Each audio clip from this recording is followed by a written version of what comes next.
지역주택조합 등 토지 개발하는 사람과 토지 매매 계약을 하는 경우에요.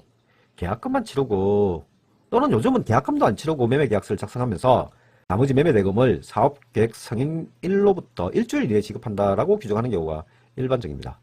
토지 개발하는 사람으로서는 사업계획이 승인되어야 은행에서 공사대금을 대출받을 수 있는 반면에요.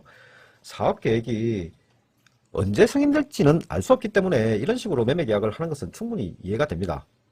사업계획이 언제 승인될지 알 수 없으니까 매매대금 지급일, 즉 채무이행일이 불확정 기한으로 된 경우입니다. 그런데요, 토지 소유자는 이렇게 매매계약 지급일을 불확정한 기한으로 하면 안 되겠습니다. 예컨대 지역주택조합이 이런 식으로 매매대금 지급일을 불확정한 기한으로 하는 토지 매매계약을 체결하자고 하는 경우 지역주택조합 사업이 어떻게 추진되는지부터 알아야 하는데요.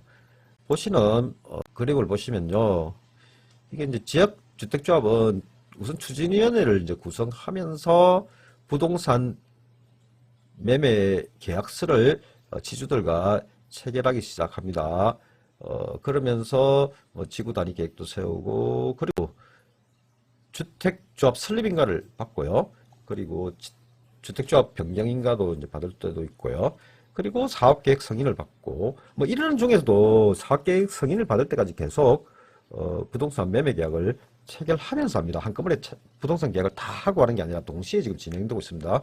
그리고 이제 그 전에 이제 시공사를 선정해서 공사에 착공하고 준공하고 입주하고 그리고 정산하고 해산하는 식으로 지역주택조합이 추진됩니다. 지역주택조합 사업은 사업 예정지의 토지 소유자들과 부동산 매매 계약서를 체결하거나 또는 적어도 토지 소유자들로부터 토지 사용 승낙서를 받기 시작하는 것이 사업의 첫 시작입니다.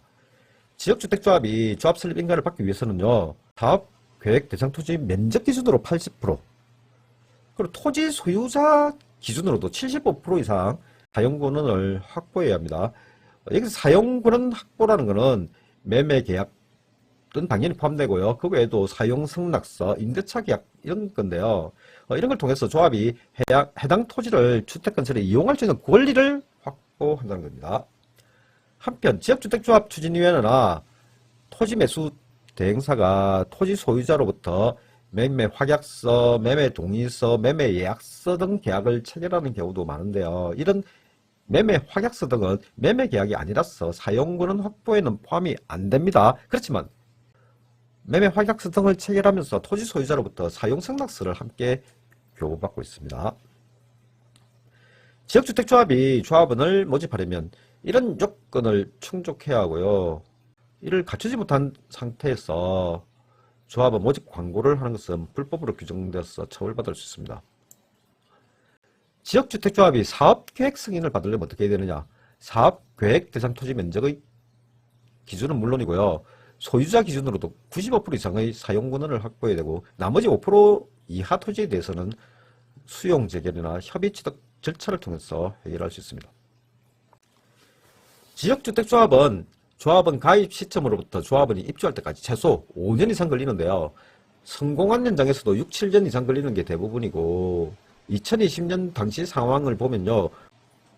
5년 전에 조합원을 모집해놓고도 아직 공사 시작도 못한 곳도 있거든요. 제대로 입주까지 진행이 된 경우는 2005년도부터 2017년도까지 12년간 전국 전체 지역주택조합 중 20% 미만입니다. 따라서 토지 소유자가 지역주택조합 측과 토지 매매 계약을 체결하고 실제로 사업계획 승인이 돼서 매매대금 잔금을 지급받기까지는 시간이 도대체 얼마나 걸릴지 가늠하기도 쉽지 않는데요. 만약 지역주택조합 측과 토지 매매 계약을 체결했는데 그 토지가 사업 예정지의 수많은 토지 필지 중에서 첫 번째로 매매 계약한 거라고 봅시다. 그러면 나머지 토지 필지 중 소유자들과 매매 계약을 모두 마치려면 얼마나 많은 시간이 걸리고 또 사업계획 승인이 돼서 매매대금 잔금을 지급받기까지 또 얼마나 시간이 많이 걸릴까요? 그렇다면 토지 소유자는 지역주택조합 측과 토지 매매 계약서를 체결할 때 어떻게 매매대금 잔금 지급일을 적어달라고 해야 할까요? 지역주택조합 측에서 설명하는 대로 지역주택조합 사업은 그 성격상 매매대금 잔금 지급일을 사업계획 승인일로부터 일주일 이내로 해야 하기는 합니다만 그렇다고 토지 소유자가 뭐 한염없이 매매대금 지급일을 기다릴 수는 없지 않습니까? 왜일까요? 계약금 10%만 딸랑받고 몇 년 기다리다 보면은 땅값이 상승해서 2배 이상 될 수 있겠죠. 새로 매수인이 나타날 수 있는 반면에 매매대 잔금은 얼마나 기다려야 지급될지, 심지어는 도대체 지역주택조 사업이 제대로 진행도 되지 않고 있는 그런 경우도 많거든요. 따라서 토지 소유자로서는 매매대금 잔금 지급을 기다려 줄 수 있는 최대한의 기간을 토지 매매 계약서에 기재해야 합니다. 어떻게 해요?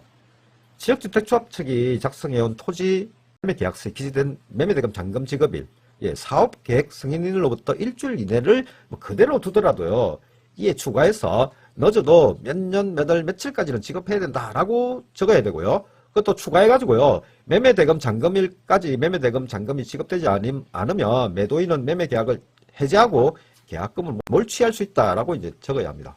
이렇게 적으면 매매대금 잔금이 사업계획 승인일로부터 일주일 이내 또는 몇 년, 몇 월, 며칠 중 빠른 날에 지급되거든요. 그래서 토지 소유자는 아무리 늦어도 몇 년, 몇 월, 며칠까지는 매매대금을 지급받거나 지급받지 못하면 계약금을 몰취하고 매매계약을 해지할 수가 있는 겁니다.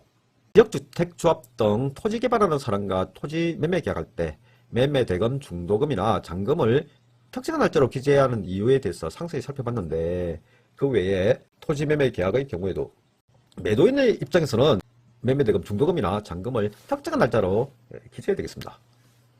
일반적으로 채권자 입장에서는 채무이행일을 명확히 해야 되고요. 채무이행일을 불명확한 날짜로 하거나 조건으로 하면 불리합니다.